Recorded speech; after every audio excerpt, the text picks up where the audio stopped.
Seja você bem-vindo ao canal Vamos Falar Sobre. Meu nome é Leandro e hoje nós vamos falar sobre Apocalipse 19 a 20. Hoje, na verdade, a nossa sexta aula sobre o Apocalipse. Está terminando o curso do Apocalipse. Acredito aí que talvez em mais uma ou duas aulas o curso do Apocalipse já vai ter terminado a nossa leitura aqui. E aí eu queria deixar uma enquete aí no final para que você possa decidir. Então, você decide. Se vocês querem que eu comente um pouquinho sobre o livro de Isaías, ou se vocês querem que eu fale um pouquinho sobre o livro de Pérola de Grande Valor. Então coloca aí no comentário, aí embaixo, Pérola de Grande Valor ou livro de Isaías. Qual vai ser o próximo livro que a gente vai comentar um pouquinho aqui no Vamos Falar Sobre. Então não esquece de dar uma curtida, também se inscreva aí no canal e vamos para frente. Então, para começar essa aula de hoje, eu vou começar com uma citação do Elder Lorenzo Snow, o presidente Lorenzo Snow, porque muitas vezes a ideia que as pessoas têm sobre o Apocalipse é de que é uma coisa muito pessimista, né? De uma coisa muito destrutiva, etc. Mas, na verdade, o que eu tenho falado desde o início é que o Apocalipse, a mensagem principal dele é a vitória de Cristo, né? A vitória dos santos que seguem o Evangelho de Cristo. E, é claro, nesse processo todo aí vai acontecer as destruições, tudo que é falado, né? Que a gente tem falado aí nas últimas aulas. Na penúltima e última aula, por exemplo, a gente falou sobre a queda da Babilônia, né? A gente falou sobre as destruições que acontecerão sobre a Terra. Então, e esse é o processo para que a Terra possa passar pela morte dela, né? E que ela possa ser celestializada. E Lorenzo Snow ele falou o seguinte aqui: tudo que eu espero com referência à vida futura é de natureza supremamente grande e gloriosa. E procuro fazer com que essa perspectiva permaneça sempre viva. Esse é o dever e privilégio de cada santo dos últimos dias. Creio que estou falando agora a muitos santos que foram amargamente testados e muitas vezes foram levados a pensar, talvez, como o próprio Salvador, que não tinham amigos, que eles os haviam abandonado, que tudo ia mal e as circunstâncias pioravam cada vez mais. Que todos os que podiam ajudá-los lhes voltavam as costas e coisas semelhantes. Da mesma forma, há ocasiões em que tudo se torna negro para nós e quase nos esquecemos da posição em que nos encontramos perante o Senhor e começamos a sentir que ela não é tão boa quanto esperávamos. Muitas vezes é essa sensação que a gente tem, né, quando a gente vê as coisas acontecendo, que foram reveladas lá em Apocalipse, e a gente vê essas coisas acontecendo no nosso dia a dia, as destruições e as perseguições que têm acontecido, né? A gente vê tudo isso acontecendo. E a gente, às vezes, se coloca nessa posição, poxa, será que eu estou sozinho nesse processo todo? Então, na verdade, esses últimos capítulos de Apocalipse agora, que nós vamos ver nessas últimas aulas, eles contêm, assim, uma mensagem principal para os santos dos últimos dias, né? Para as pessoas que seguem o Evangelho.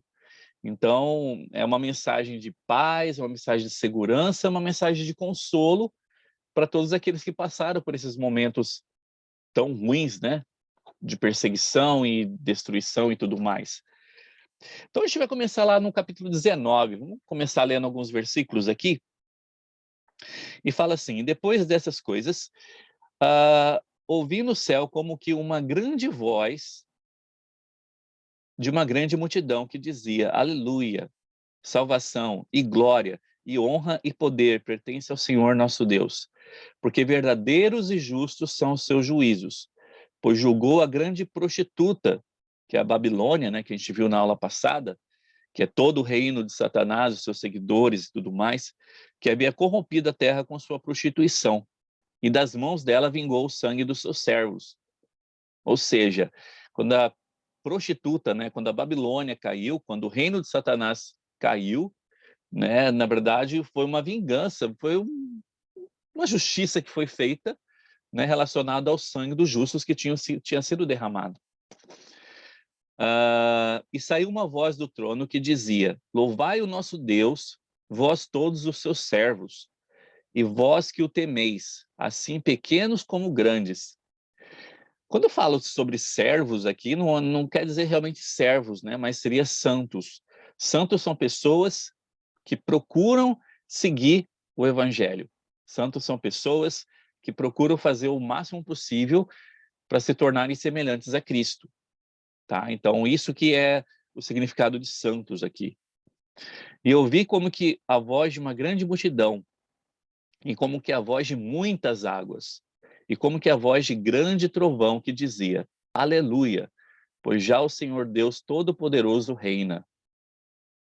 Regozije-nos e alegramo-nos, e demo-lhes glória, porque vindas são as bodas do Cordeiro, e já sua esposa se aprontou. Quando é falado sobre a boda do Cordeiro, a gente está falando que, na verdade, Cristo ele é o noivo, né? E é como se fosse um casamento aqui, né? E a sua esposa se aprontou, ou seja, a sua igreja está pronta para recebê-lo, né? E foi-lhe dado que se vestisse de linho fino, puro e resplandecente, porque o linho fino são as justiças dos santos. E disse-me: escreve, bem-aventurados aqueles que são chamados à ceia das bodas do Cordeiro. E disse-me: estas são as verdadeiras palavras de Deus. Vamos falar um pouquinho das bodas do Cordeiro. Aqui no manual é falado um pouquinho sobre quem será convidado para essas bodas do Cordeiro. O noivo, que é o Cordeiro de Deus, virá nessa dispensação para buscar sua noiva, que é a igreja, constituída dos santos fiéis que aguardam a sua volta. Conforme ele ensinou, na parábola das bodas do filho do rei, será então celebrada a grande ceia das bodas do Cordeiro. Os eldres de Israel estão agora convidando o mundo para participar das ceias das bodas do Senhor. E todos aqueles que crerem, cumprirem as leis do Evangelho e aceitarem o convite, sentar-se-ão no devido tempo ao lado do filho do rei, na festa nupcial. Então, na verdade, o que está acontecendo hoje, o serviço missionário, é uma situação de convite para que as pessoas possam fazer parte dessa festa, né, das bodas do Cordeiro, para que elas tenham um lugar para que elas possam sentar ao lado do Cordeiro. Né? Lembrando que esse trabalho ele é feito aqui na Terra e no mundo espiritual, ele vai continuar sendo feito.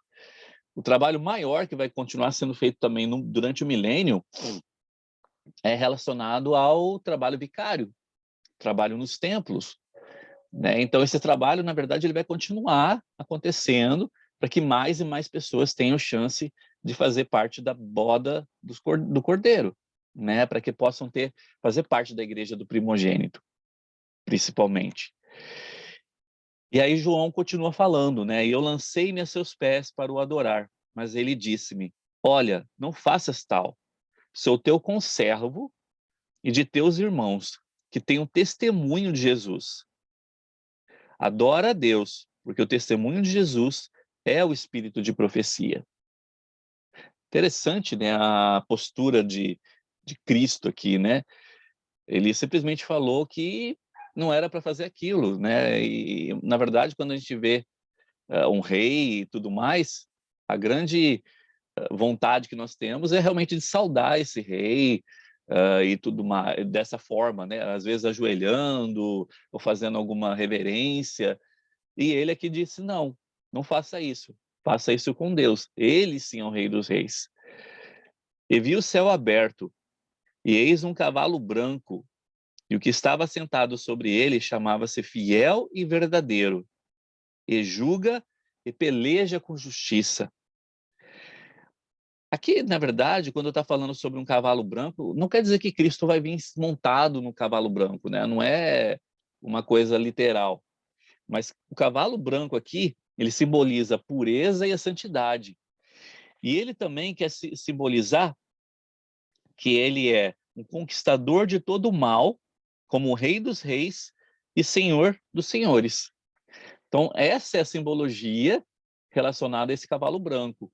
Né? A gente viu tantas coisas, né? Tantos anjos, tantos seres aqui descendo em cavalo. Finalmente, a gente tem uma coisa melhor, né, vinda em cima de um cavalo, né?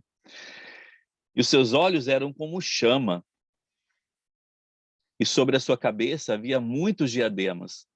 Quando fala de diademas, é que ele era poderoso, o rei mais poderoso, né? Ele é rei sobre todas as nações. Então, quando fala que tem muitos diademas, é relacionado a isso. Ele é rei sobre outras nações. E tinha um nome escrito que ninguém sabia senão ele mesmo. Estava vestido como uma veste salpicada de sangue.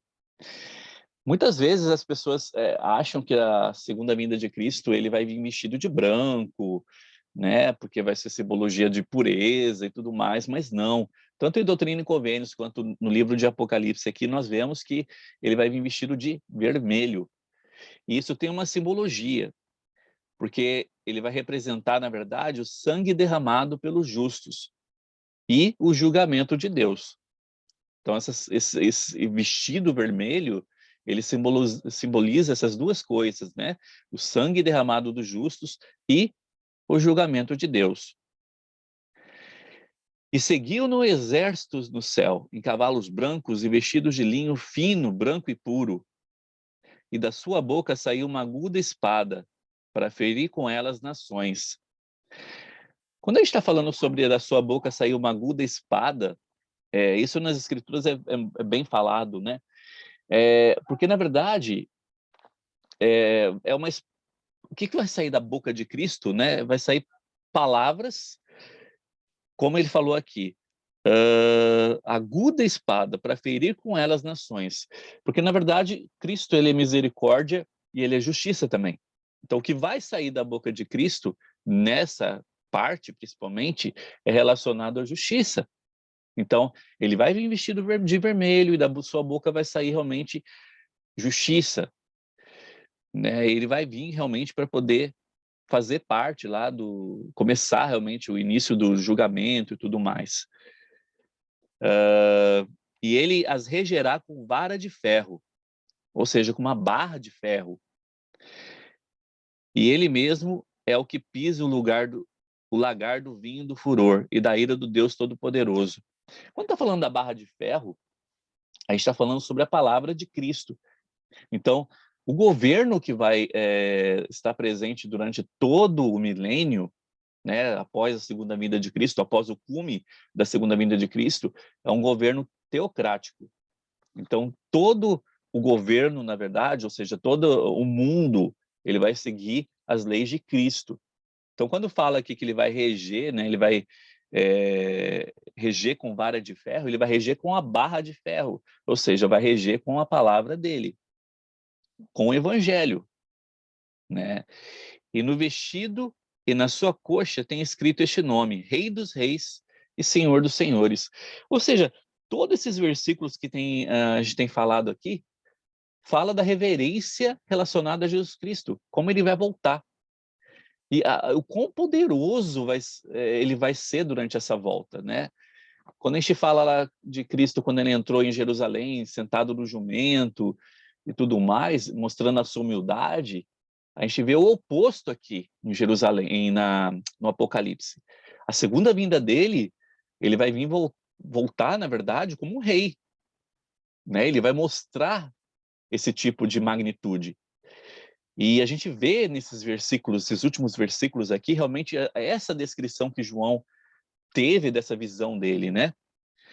E vi um anjo que estava no sol e clamou com grande voz, dizendo a todas as aves que voavam pelo meio do céu: Vinde e ajuntai-vos à ceia do grande Deus, para que comais a carne dos reis e a carne dos tribunos e a carne dos fortes. Ou seja, para que comais aqui, na verdade, é para que a terra seja julgada de acordo com o que passou. E ele continua falando: envia a besta e os reis da terra e os seus exércitos reunidos para fazerem guerra àquele que estava sentado sobre o cavalo e ao seu exército. A gente viu na aula passada, né, sobre a besta, sobre o seu exército, Lúcifer e seus comandados, né? Então, ele viu esses seres, né, fazendo guerra, então, contra Cristo e contra aqueles que estavam com ele. E a besta foi presa, e com ela o falso profeta que diante dela fizera os sinais. Aquele 666, né? Lembrando que, quando a gente está falando da besta, a gente está falando de Lúcifer. Então, Lúcifer foi preso, e ele vai ser preso durante o milênio. O que significa essa história de ser preso? É porque, na verdade, durante o milênio, nós vamos ter uma ordem de ressurreição. Então, os primeiros que vão ressuscitar são da ordem celestial. E a segunda ordem de ressurreição será os do reino terrestrial. Ou seja, são pessoas que tentaram fazer o máximo possível para serem semelhantes a Cristo, ou tentaram fazer o máximo possível para seguir seu evangelho. Então, durante todo esse período do milênio, as ressurreições vão acontecer. No final do milênio, vai acontecer a ressurreição, que é a segunda ressurreição, vai acontecer a ressurreição daqueles que são da ordem celestial. Esses da ordem celestial, eles vão começar a abrir o seu coração, abrir a sua mente novamente a Lúcifer. Então, vai começar a dar lugar a ele. Então, quando fala que Lúcifer ele vai ser preso por 1000 anos, que é durante o milênio, é porque ele não teria poder sobre as pessoas que vão estar vivendo durante o milênio, porque elas são da ordem celestial e terrestrial. Mas quando esses do reino celestial começarem a ressuscitar, então, e também aqueles que são os filhos da perdição, né, que vão ressuscitar, alguns deles, né, que viveram aqui na Terra, na verdade, esses vão ressuscitar, vão começar novamente a dar ouvido a Lúcifer. Então, quando fala que ele vai ser solto, é justamente sobre isso. As pessoas vão ouvi-lo novamente e vão começar a querer segui-lo. E ele novamente vai ter poder sobre algumas pessoas. Por isso que ele vai ser solto no final do milênio.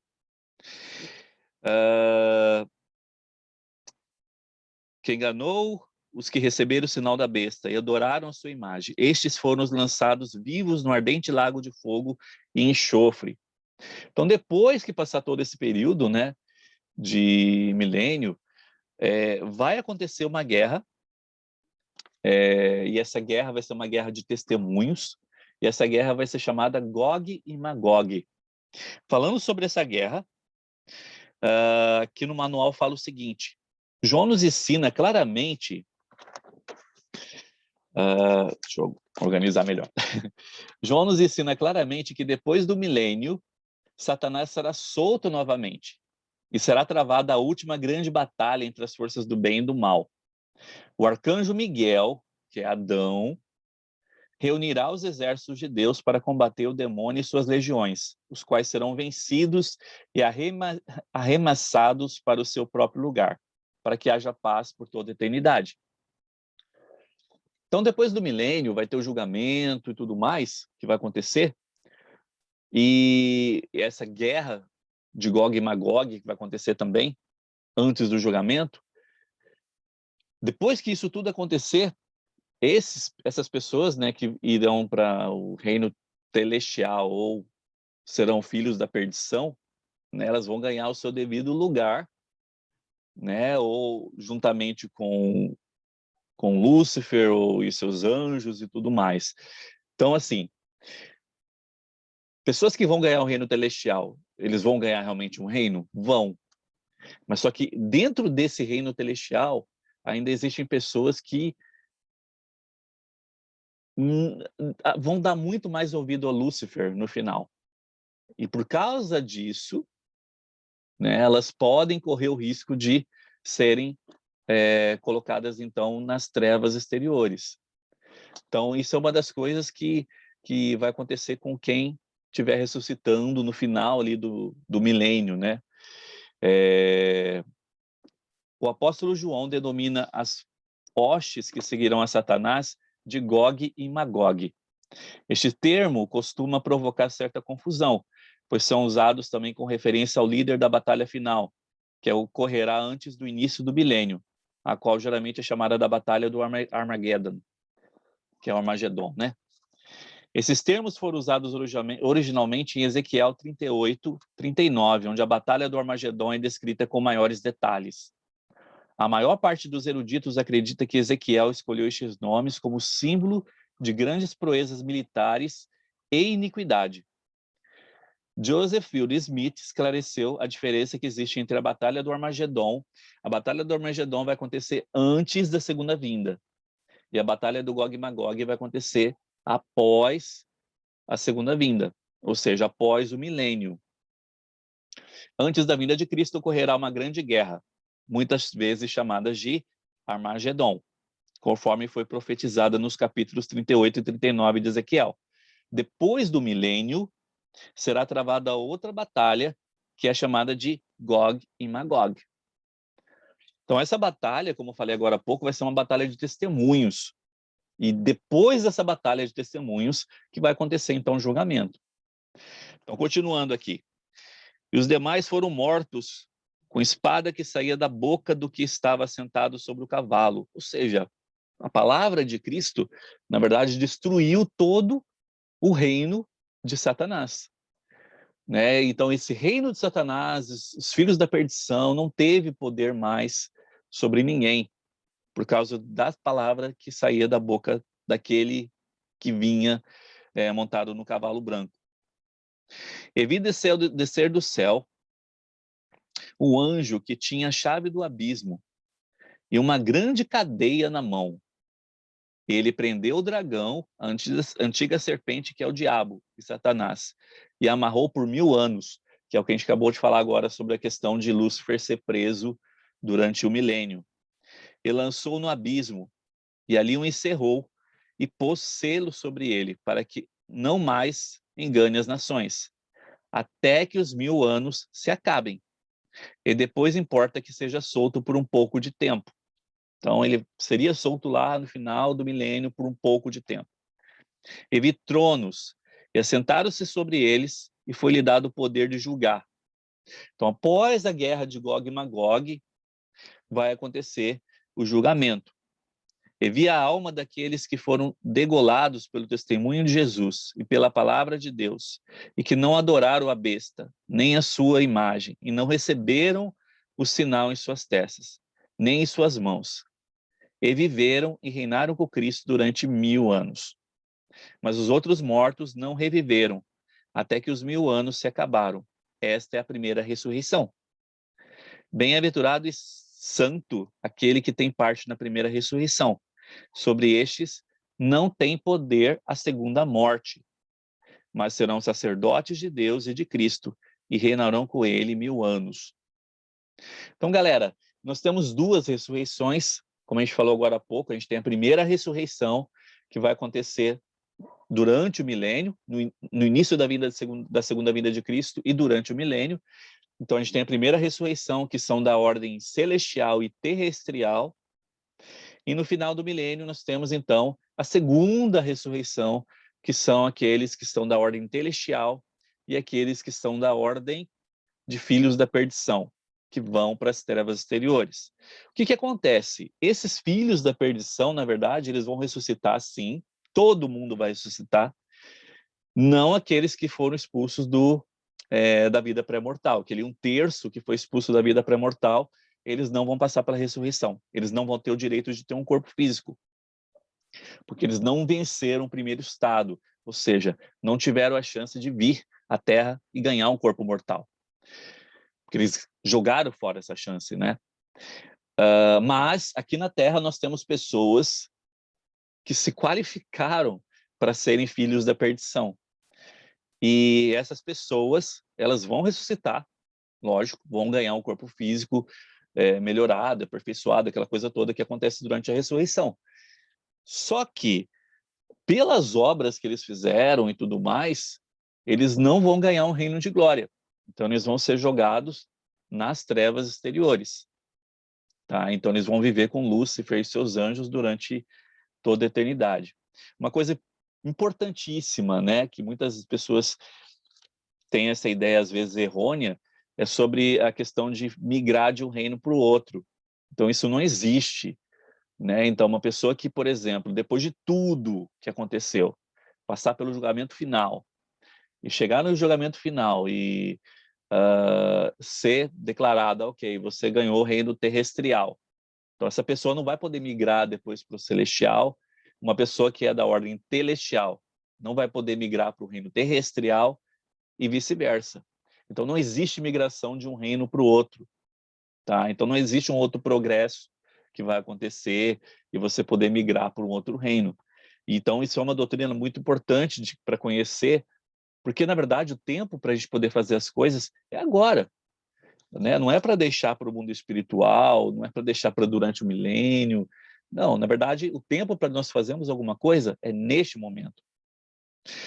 Que acabando-se os 1000 anos, Satanás será solto de sua prisão e sairá a enganar as nações que estão sobre os 4 cantos da terra. Gog e Magog, cujo número é como a areia do mar, para as ajuntar em batalha. Então a gente viu que, na verdade, essa batalha de testemunhos, né, de Gog e Magog, não vai ser uma batalha com um número pequeno de pessoas, né? Mas vai ser aqui como as areias do mar. E subiram sobre a largura da terra e cercaram o arraial. E o diabo que os enganava foi lançado no lago de fogo e enxofre, trevas exteriores, onde está a besta e o falso profeta. E de dia e de noite serão atormentados para todo sempre. Essa que, na verdade, é chamada de segunda morte. Porque o que acontece? O poder expiatório de Cristo não vai ter poder sobre essas pessoas, sobre os filhos da perdição, sobre aqueles que seguiram Satanás. Porque eles não se deram esse tipo de permissão. Então, a expiação não vai ter efeito sobre eles. Então, na verdade, a primeira morte espiritual que todo mundo passa é o pecado. Então, todo mundo vem para a Terra, comete pecado, mas nós temos a chance de nos arrepender por causa da expiação de Cristo. Então, esse poder expiatório de Cristo, infelizmente, essas pessoas que são da ordem dos filhos da perdição, eles não se deram o direito de aceitar isso. Então, consequentemente, por isso eles vão passar pela segunda morte espiritual. E para eles, a segunda morte espiritual vai ter efeito. Essa que é a grande coisa. Por isso que eles vão ser jogados nas trevas exteriores. E vi um grande trono branco, e o que estava sentado sobre ele, de cuja presença fugiu da terra e o céu, e não se achou lugar para eles. E vi os mortos, grandes e pequenos, que estavam diante do trono, e abriram-se os livros, e abriu-se outro livro, que é o livro da vida. E os mortos foram julgados pelas coisas que estavam escritas nos livros segundo as suas obras. E deu o mar os mortos, que nele havia, e a morte e o inferno deram os mortos que neles havia. E foram julgados cada um segundo as suas obras. Olha lá, e deu o mar os mortos que nele havia, ou seja, tanto faz se a pessoa morreu no mar, morreu na terra, morreu, perdeu tudo do corpo, todas as pessoas vão passar pela ressurreição. A ressurreição é a junção do corpo e do espírito, e esse corpo ele vai ser um corpo perfeito. Então, não importa como essa pessoa morreu, quando essa pessoa morreu, a ressurreição ela vai acontecer para todas as pessoas. Para que então aconteça o julgamento. Porque a ressurreição, na verdade, uma das coisas que ela vai trazer é a lembrança perfeita das coisas. Então, nós vamos ter a lembrança também perfeita de tudo que aconteceu em nossa vida, em nossa existência. E a morte e o inferno foram lançados no lago de fogo. E esta é a segunda morte. E aquele que não foi achado escrito no livro da vida foi lançado no lago de fogo. Vamos falar um pouquinho sobre esse julgamento, né? Como é que vai acontecer o julgamento? A primeira coisa que a gente tem que entender é que o julgamento não vai ser feito só por Cristo. Os apóstolos de Cristo, eles vão ser pessoas que vão fazer parte do julgamento, eles vão julgar também. Os apóstolos nefitas, eles também vão fazer parte do julgamento. E falando sobre o julgamento, a gente tem aqui uma ordem que vai acontecer na questão de julgamento. Então, Deus, ele julga, então, Cristo. Cristo, ele julga profetas e apóstolos, né, que são comparados a Cristo na ordem celestial. Profetas e apóstolos julgarão autoridades gerais e autoridades destaca. Esses destaca julgarão bispos. Bispos, que são juízes de Israel, ajudarão, então, no julgamento da humanidade. Então, todos terão a mente e coração de Cristo. Isso é uma promessa. Todos que vão julgar terão coração e mente de Cristo. Então, a ordem de julgamento ela vai acontecer dessa forma. E olha só o que fala aqui sobre a questão do julgamento. Sob a direção de Cristo, agentes e representantes escolhidos pelo Senhor se assentarão para julgar povos e nações específicas. Porque imagina, se o julgamento fosse feito só por Cristo.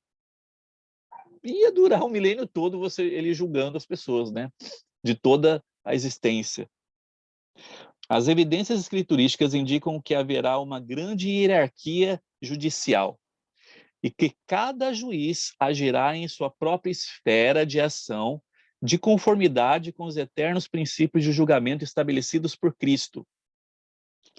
Nosso Senhor prometeu aos seus 12 ministros apostólicos de Jerusalém que quando viessem em glória, eles também se assentariam sobre 12 tronos para julgar as 12 tribos de Israel. Porém, esse princípio de colocar o eterno julgamento nas mãos dos agentes do Senhor, que passaram a provação mortalidade, juntamente com aqueles que serão julgados, não se limita somente aos santos, que também julgarão o mundo, não se limita somente aos 12 apóstolos judeus e nefitas. Paulo declarou que os santos também julgarão o mundo e os anjos. E os eldres que forem fiéis receberão a seguinte promessa relativa àqueles que rejeitaram o seu testemunho. Sabei isto, que no dia do julgamento sereis juízes daquela casa e a condenareis. E no dia do juízo haverá mais tolerância com o pagão do que para com aquela casa. Daniel nos assegurou que quando o ancião dos dias assentar-se no grande conselho de Adão ou de Amã, o juízo será dado aos santos do Altíssimo. Então, na verdade, como falei agora há pouco, vai existir uma ordem de julgamento. E essa ordem ela é necessária para acontecer, né? Porque cada esfera, cada época teve o seu determinado estilo, né? Então, vai ser julgado de acordo com essa época também. E aí é falado sobre o livro da vida, né? Aqui no manual também fala um pouquinho sobre isso. Sabemos que os livros serão abertos. Um desses será o registro de nossas vidas guardado nos céus.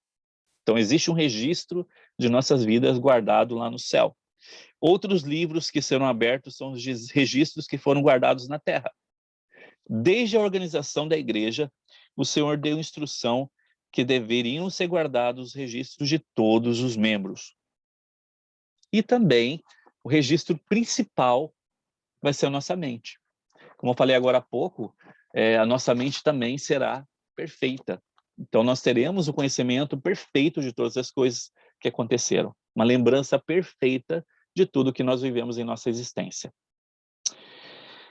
Bom, espero que durante essa aula a gente possa ter entendido um pouquinho mais aí sobre o Apocalipse. Lembrando que aí, nossas últimas aulas, provavelmente a gente vai ter mais uma, o nosso 7º encontro, para falar um pouquinho mais do Apocalipse. E eu espero que tenha ajudado um pouquinho mais para que nós possamos entender um pouquinho melhor sobre esses últimos dias. Então não esqueça de dizer aí embaixo qual livro você prefere que a gente comente, fale sobre depois de Apocalipse, se vai ser o livro de Isaías ou se vai ser o livro de Pérola de Grande Valor, beleza? Não esquece de dar daquela curtida aí também e a gente se vê então na próxima. E muito obrigado aí pela sua participação e até a próxima aula. Tchau, tchau.